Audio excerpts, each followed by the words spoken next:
pour pêcher, il faut du silence. Oui, Pas d'imprudence. Je veux voir personne tomber à l'eau. Je vais craquer. Dis donc, il est marrant, lui, c'est qui? Nicolas. Ça te dirait pas qu'on en fasse quelque chose tous les deux? Toi, tu lui écris des histoires, moi, je les illustre. Si on l'appelait tout simplement le petit Nicolas. Oh, c'est chouette. Je sens qu'on va bien rigoler. Tu sais ce qui lui manque? On va lui inventer des copains à notre petit bonhomme. Et ça va pas à la tête. C'est une fille. Oh des bêtises. C'est chouette, ça. Qu'est-ce qu'on se marre. Mes meilleures idées me viennent comme ça, en rêvassant, comme quand j'étais môme. Les copains et moi, on est les meilleurs pour s'amuser. Bonsoir Margot. Bonsoir Vicky. Et bonsoir Johanna Journeau. Alors vous êtes éditrice, galeriste et grande admiratrice de Sampé. On va en parler dans un instant. Mais d'abord Margot, on vient de voir la bande-annonce d'un film qui sortira en octobre prochain. Mais ce n'est pas une énième adaptation des aventures du petit Nicolas. Et non, ne vous fiez pas au titre. Le film raconte en réalité le processus de création derrière les albums Le Petit Nicolas, avec d'un côté cette histoire écrite par René Goscinny, c'est d'ailleurs sa fille Anne qui a eu l'idée du film, et de l'autre, les dessins de Sampé. Le film revient donc sur leur parcours à tous les deux, leur traumatisme d'enfance aussi qui ont nourri cette œuvre, leur amitié, leurs imaginaires si complémentaires, avec en plus au doublage Alain Chabat qui prête sa voix à Goscinny et Laurent Lafitte qui joue lui Sampé. Un film qui sortira donc le 12 octobre prochain. Johanna Journeau, je l'ai dit, vous êtes éditrice, galeriste. Et vous aviez consacré, entre 2020 et 2021, un compte Instagram au travail de Jean-Jacques Sampé. Vous postiez une illustration tous les jours. En quelques mots, qu'est-ce qui caractérisait ces dessins, justement ? Je pense que ce qui caractérisait et qui caractérisera toujours les dessins de Sampé, c'est son humour, en fait, son trait d'humour, sa finesse, sa légèreté, en fait, tout ce qui est... c'est assez unique, en fait. Sampé, on le reconnaît au premier coup d'œil, entre mille, c'est Sampé, on le sait. Alors Sampé, ce n'est pas que le petit Nicolas d'ailleurs, même si on en parle beaucoup. Il y a eu d'autres personnages comme Marcelin Caillou ou Monsieur Lambert, mais il avait commencé comme dessinateur de presse dans les années 50 et à partir de 1978, il a collaboré avec le New Yorker, célèbre magazine américain. Au total, il aura quand même dessiné plus de 110 unes du titre en l'espace de 40 ans, avec toujours ce trait léger dont vous parliez, Johanna Journeau, mais aussi des couleurs vives. Sampé adorait les couleurs de New York. Il avait aussi un amour inconditionnel pour le vélo, qu'il dessinait très souvent. Johanna Journeau, comment expliquer un tel engouement, même hors des frontières françaises, finalement? Est-ce qu'il avait quelque chose d'universel? Alors, je pense que ce qui est universel chez Sampé, c'est qu'il a traité à peu près tous les sujets possibles et imaginables. Ça va de l'enfance, le couple, la vieillesse, la vie sociale, la société en général. En fait, pour moi, Sampé, c'est justement un sociologue de son temps. Il a quand même eu 70 ans de carrière, donc il a eu le temps de voir des adaptations de la société, son évolution, et on le retrouve au fil de ses dessins.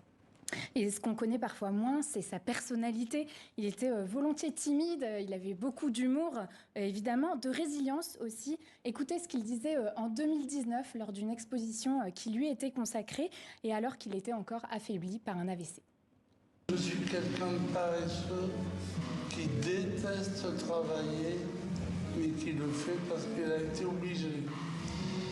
Je n'ai jamais travaillé facilement.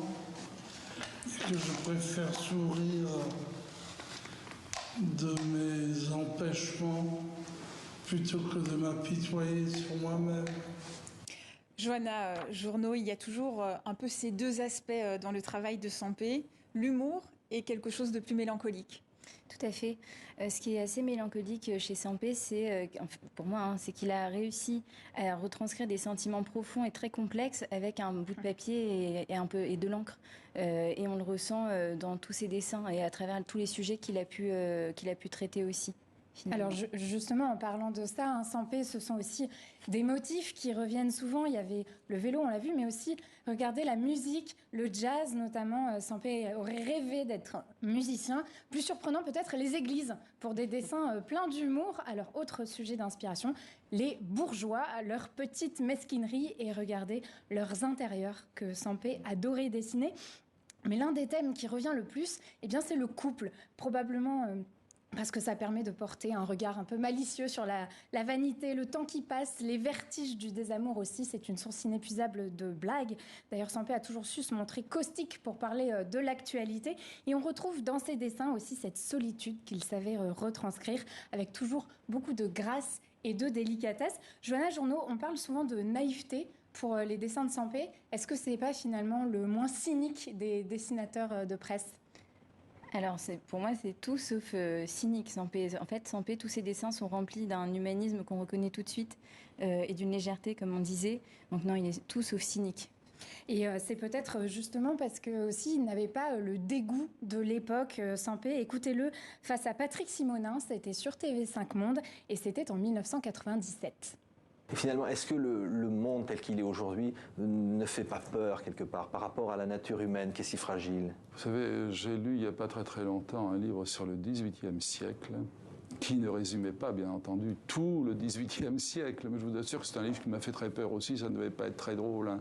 Ouais. Alors je ne vois pas en quoi le monde de maintenant est plus terrifiant. C'est-à-dire qu'avant, on n'avait pas justement toutes les informations dont on dispose, plus ou moins bien d'ailleurs, comme maintenant. Mais je crois que la condition humaine, la façon de vivre n'a jamais été très facile. Selon vous, il y a des héritiers de Sampé aujourd'hui ? Ah oui. C'est évident. En fait, Sampé, il a inspiré, je pense qu'il continuera d'inspirer des dizaines et dizaines d'illustrateurs et illustratrices et dessinateurs aussi. Alors, on ne se nomme pas forcément de soi-même héritier de Sampé, mais on le reconnaît dans le travail des artistes et surtout dans les hommages qu'ils ont donc tous rendus aujourd'hui. Ils le disent clairement, merci Monsieur Sampé, vous m'avez inspiré tout ce que j'ai entrepris. Il y avait Johann Sfar notamment qui lui a rendu hommage aujourd'hui. Et vraiment, cette condition humaine qui a inspiré Sampé jusqu'au bout, elle se voit, je trouve, beaucoup dans sa dernière publication. C'était pas plus tard que cette semaine dans Paris Match, avec cette légende qui résonne forcément différemment maintenant que son auteur n'est plus là. Pense à ne pas m'oublier. C'est quand même assez magnifique. Bien, merci à vous Margot et merci à vous Johanna Journeau d'avoir été avec nous. Alors je rappelle, donc vous êtes éditrice et votre galerie dédiée au dessin et à l'illustration ouvrira mi-septembre à Paris. Merci à vous. Merci à vous.